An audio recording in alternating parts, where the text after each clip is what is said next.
Assalamualaikum warahmatullahi wabarakatuh. Alhamdulillahirabbil alamin.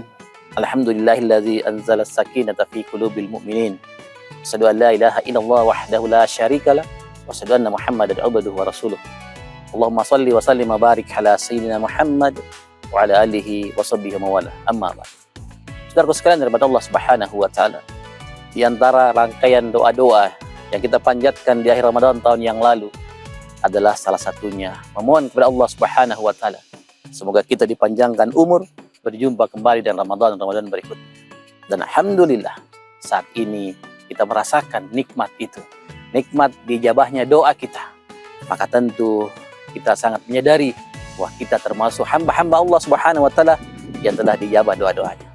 Terus sekalian kepada Allah Subhanahu wa taala, saat kita berada di bulan Ramadan, tentu kita menginginkan semua agar puasa kita mengantarkan sebagaimana tujuan puasa yang kita pahami bersama, agar kita menjadi hamba-hamba Allah Subhanahu wa taala yang bertakwa.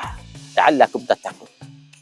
Pertanyaannya kemudian, saudaraku sekalian kepada Allah Subhanahu wa taala, pada pemirsa yang dari bertakwa, sudah berapa kali Allah Subhanahu wa taala perjumpakan kita dengan Ramadan? Ada mungkin yang puluhan kali.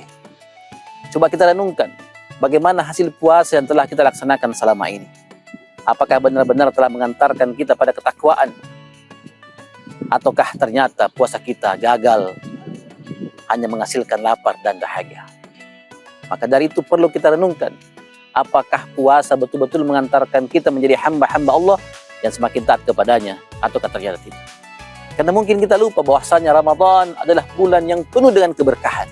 Sering kita menyebutnya sebagai syahrul tarbiyah, syahrul mubarak, juga syahrul Quran. Ketika kita membahas tentang syahrul Quran, maka kita memahami bersama bahwa bulan Ramadan adalah bulan diturunkannya Al-Quran. Sebagaimana firman Allah Subhanahu wa taala, "Syahrul Ramadan alladzi unzila fihi al-Quran hudan lin-nas wa bayyinatin minal huda wal furqan." Bulan Ramadan adalah bulan diturunkannya Al-Quran. Bulan diturunkannya Al-Quran sebagai apa? Hudan lin-nas wa bayyinatin minal huda wal furqan.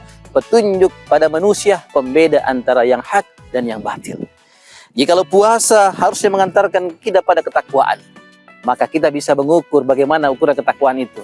Jikalau kita kaitkan Ramadan, bulan diturunkannya Al-Quran, adakah kita kembali menyadari bahwa kita betul-betul membuktikan ketakwaan itu dengan mengamalkan seluruh kandungan Al-Quran dan menjadikan Al-Quran sebagai petunjuk buat kita? Ataukah ternyata Al-Quran sebatas kita kemudian hatamkan berkali-kali selama Ramadan, tapi kita lupa memahami artinya, lupa mentadaburinya dengan menjadikan ayat Al-Quran di atas ayat-ayat yang lain. Jangan sampai kemudian Ramadan berlalu, Al-Quran pun telah kita hatamkan, tapi Al-Quran kita tidak jadikan pedoman. Bahkan Al-Quran pun kita jadikan hanya sebatas perhiasan dan mengambil ayat-ayat yang lain di atas ayat-ayat Al-Quran. Sungguh ini kecelakaan. Kita bisa mengukur bagaimana hasil puasa kita. Apakah kemudian kita semakin taat kepada Allah Subhanahu wa taala, ataukah ternyata puasa berlalu kemudian kehidupan kembali seperti biasa? Ini menjadi perenungan buat kita semua. Jadikan Ramadan pembuktian bahwasanya kita adalah hamba-hamba Allah yang takwa, dan kemudian pembuktian berikutnya adalah setelah Ramadan berlalu mengamalkan seluruh kandungan Al-Quran dengan sungguh-sungguh taat kepada Allah Subhanahu wa taala. Semoga kita keluar dari bulan Ramadan menjadi hamba-hamba Allah yang meraih daya takwa. Barakallahu fikum. Wassalamualaikum warahmatullahi wabarakatuh.